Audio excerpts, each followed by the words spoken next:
Legend of Korra Season 2. It's been a little interesting, and I mean, I kind of like this season. Alright, it starts off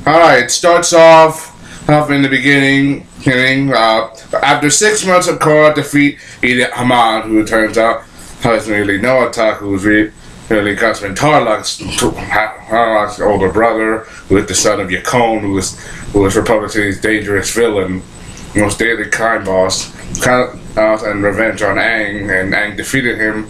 It's been an interesting. That was very interesting. I wish I did a review of that. I started off season 2 so far.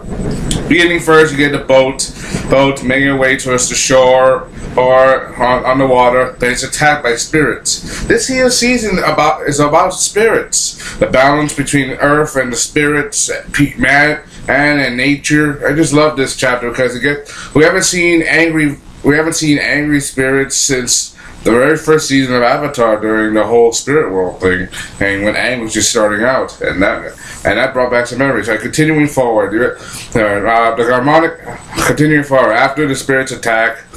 Korra is on Airtab Island learning to train airbending. She's training, but she's fully aware of her avatar side. She can use the avatar state at will. Go in between normal and the avatar state. I mean, after all, she connected to her spiritual self. After she awakened her airbending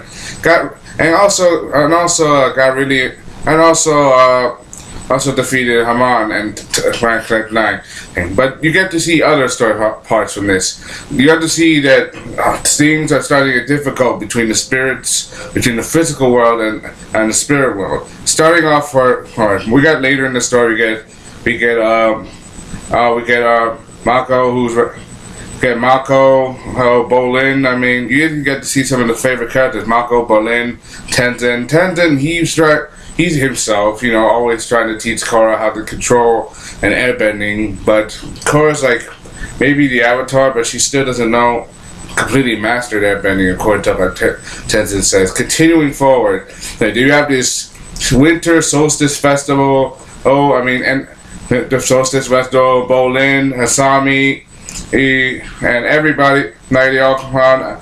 In fact, Mako and Korra, they're dating. I mean, things are getting interesting, and you get to see Unalaq, who is apparently Avatar Korra's uncle from her father's side. But you also get to see secrets to reveal. When spirits start attacking the forest, are happening. Apparently, there's an imbalance in nature. There's spirit portals. Since Korra is the legend. Korra is the avatar, the bridge between the worlds. She can do that. She can find balance between the spirits. But it turns out things go horribly awry. I mean, continuing with this, Unalaq tries to ask Korra to open the spirit portal, but her father disapproves. But then you also get to find out later her father was banished forever from the Northern Water Tribe in disgrace because he and his troops defeated a band of barbarians, but they also destroyed an ancient forest to unleash angry spirits upon them. According to one thing, her grandfather, who was Unalaq's father and her father's father as well, managed to defeat the spirits by cleansing what you call some kind of spiritual dance. It's a kind of bending dance using water to cleanse their souls and heal them, because water has healing properties we've seen in the Avatar scenes before you. Continuing forward. Themes are difficult. Once Korra opened the spirit portal, themes became difficult. I mean, Unalaq brings his southern troops in from the north to take over the south. A civil war breaks out. But then you get to find out secrets. You get to find out that Unalaq set the barbarians, set the whole thing up, banished her father so he could be chief. Her father should be chief instead of him. He used Korra as a tool to open the spirit portal of the south, but they still had to open the spirit portal of the north. Continuing with the spirit war. After they go to Republic City to ask for President Raiko's help, hopefully asking him to send troops to Republic City, but he doesn't want to get caught up anymore. He even asked General Iroh for help to go to to go to the Fire Nation to ask the Fire Lord for help. The Fire Lord happens to be Zuko, who is still alive. That was an epic surprise. I wish we see Zuko later. And continuing forward with this, as right now, but things got to go hard because you get to see different sides of this season. For example, after Krako got to break up because Marco's maybe on Korra's side, but he's still an officer of the law, and he can't just disobey an order. He doesn't want to disappoint, cause a war, for no reason without involving lives, and especially. But you ratted her out to the president because the president asked, and Korra had no choice but to go to the Fire Lord, and they break up. Korra took it pretty badly. If you've seen the episode, she took it very, very badly.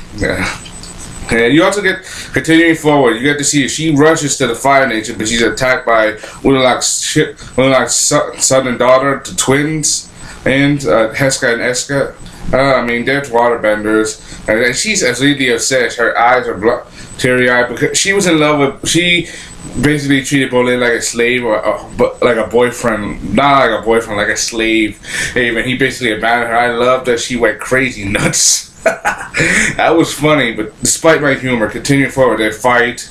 She uses the avatar tape, but she's also attacked by a dark spirit. She's consumed by the dark spirit, disappeared, don't see her until the end of the next episode. Continuing forward, things in Republic City are very awry. An attack was placed on the civil side to blame on the North. Turns out people are someone's setting someone up. Who knows? Continue, but Amako's investigating, but people don't know what the hell is going on. But he still got his wits. Continuing forward, Korra, after being attacked by a dark spirit, doesn't remember, and she goes through what you call this spiritual cleansing ceremony, where she gets to go back to the beginning. I love the beginning because you get to see the very beginning, how you get to see the first avatar. His name was Huang. How he bent all four elements. How he merged with Rava, the creature of light. The spirit of light, and how she did be Vatu, the spirit of darkness. Even though they were both together, it was Juan who separated them that led to Vatu gaining more power. As Rava's influence started falling, but as Rava began to connect with Juan, things became more epic. They eventually combined their full energy, became one, and became the very first avatar. I love this. Out of everything so far in this season, my favorite is really the beginning, because I just love how you get to see it. Continuing forward, after everything that's happening, things are getting more and more typical, more epic. And you get to find out secret. There's something called harmonic convergence, where the spirit portals are open, spiritual energies increase, which means that any dark meaning after Vatu who can escape from his prison, and his dark influence can spread throughout the world. They don't want that, but that's really what I love about this chapter. You get to see the beginning, and you get to see there's more to this story as they keep piling it on. Continuing forward, things are getting high in Republic City. Mako's desperate to find answers. He tries to work with the Anti-Kais, but it turns out he's double-crossed. Asami loses everything, but makes a deal with Unalak. Makes a deal with, Varric. He buys everything, but turns out Varric is the bad guy. He's trying to set things up just to get power and influence and make sure Hasami loses everything. And even Mako's thrown in jail. And while Bolin is becoming a big movie star, obsessed with Nut Tuck, but you never figured Bolin as a fighter, but he is a best friend. He's the kind of guy who will have your back. I like him for that. He reminds me a little bit of. He makes you laugh. I just like him. It makes you laugh. And he gets the fame go to his head. Continuing forward, Korra tries to try spiritual balance. She even asks Tenzin for help, but it turns out it's his daughter Jinora, who has a connection to spirits. Because during the solstice festival, when she opened the southern portal, She was standing in front of the statue of the very first Avatar Huang. That means that Jinora could see spirits. That means she was she's her guide to the spirit world.